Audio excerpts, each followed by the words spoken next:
Hey everyone, Lukium here. Welcome to my in-depth series into the First Descendant, where our deep dives turn into your epic wins. In this series, we go beyond the basics, breaking down everything from the mechanics to the numbers behind the game. So make sure that you hit that subscribe button because you won't want to miss the most detailed guides around.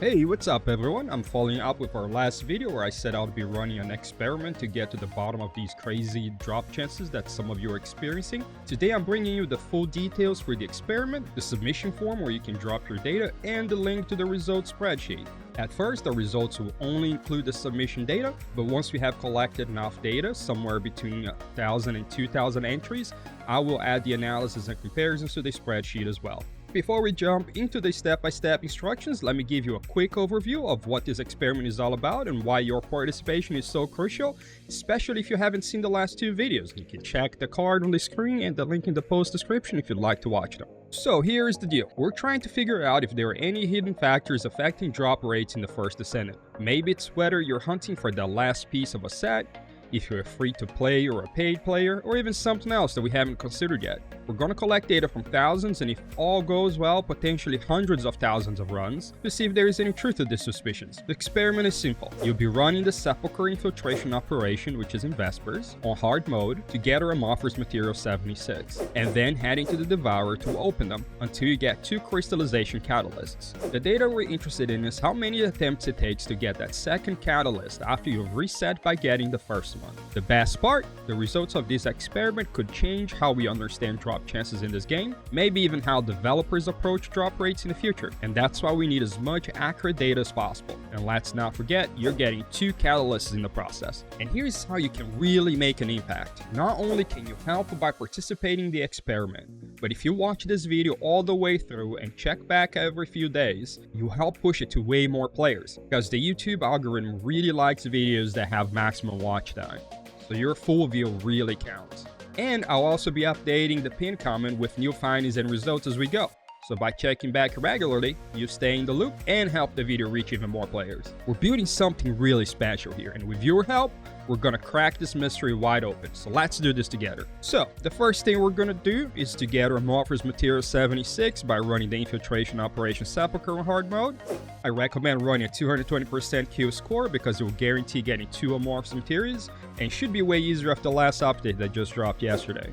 It should be doable in about 5.5 to 6 minutes. And if you're having trouble clearing the Sepulchre quickly, double check my Mobby Bunny build in the card above or the post description links. That's the build I use for clearing the Sepulchre in under 6 minutes. So once you've got your Amorphous Material 76, head over to the Devourer and start opening them. Your goal is to get 2 crystallization catalysts. This is important because we're using the first catalyst drop as a reset point for everyone participating in the experiment. If you're having trouble clearing the Devourer, or if you want to be able to clear it quickly, you might want to check the card above or the link in the post description for my boss farming Olympic build. You'll make clearing the Devourer in under 30 seconds a breeze. Now, as you go through these steps, I highly recommend you record all the information you gather separately, maybe in a notes app or on a piece of paper.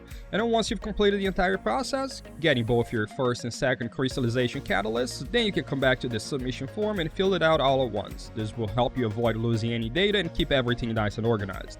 Remember, after you get your first crystallization catalyst, the only activities you should be doing are Sepulchre runs and Devourer fights until you get the second crystallization catalyst. We need the data to be as clean as possible.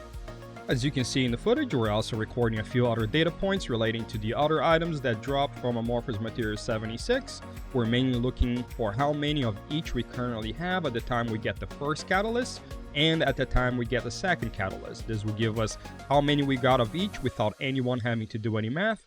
We are also recording how many of the related pieces for each blueprint we have at the time we get the first catalyst. So for example, for Ultimate Glade Stabilizer, we're going to record how many of the other 3 parts for crafting Ultimate Glade we have. Same for Enduring Legacy, Wave of Light, and Kyle. This will help us test whether needing a last piece for a set impacts the drop chance. We're going to be recording the kill time for the Devourer fight that gets us the second catalyst to help test if kill time has any impact. We're also recording whether we were solo or in a team to see if that impacts anything. And finally, we're recording what range we fall in for paying for stuff in-game to see if there is any luck difference for paid versus free players. Once you've gathered your data, it's time to fill out the submission form. The link will be in the description as well as the pinned comment, so don't worry about writing down from the video.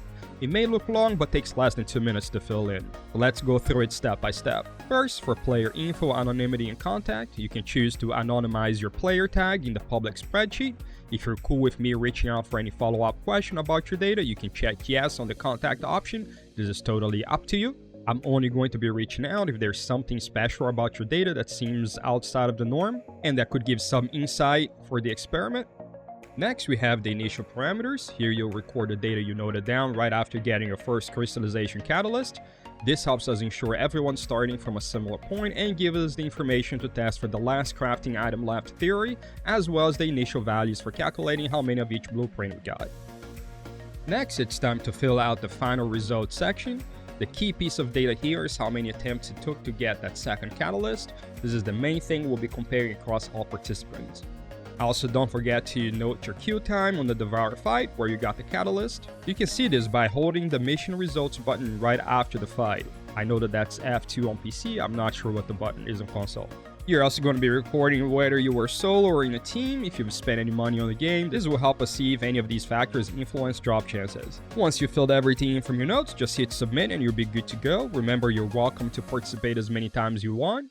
And if you run the experiment back to back, you can use your last submission's final results as the initial parameters for the next one.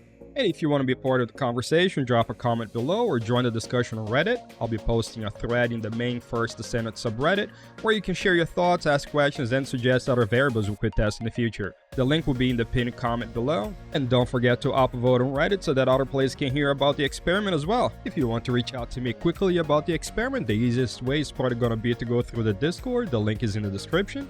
And if you like the content I'm putting together, please consider setting me as your creator for the First Descendant.